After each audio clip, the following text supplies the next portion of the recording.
अकोला जिल्ह्यात गेल्या 2 दिवसापासून सत्ताधारी नेत्यांची मोठी मांदियाळी जमली असून विविध सभा, बैठका आणि कार्यकर्ता मेळावे आयोजित केले जात आहेत. मात्र या सगळ्या घडामोडींमध्ये निसर्गाच्या हस्तक्षेपानं वातावरण रंगदार होण्याऐवजी अवघड झालंय. 12 जूनला उपमुख्यमंत्री अजित पवार यांच्या कार्यकर्ता मेळाव्यात पावसाचं आगमन झालं.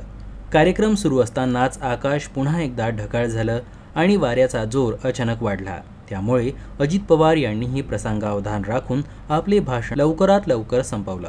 पावसाने जोर पकडल्यानंतर मंचाच्या बाजूला उभारण्यात आलेल्या मंडपाचा काही भाग वाऱ्याच्या झटक्यानं उडून गेला.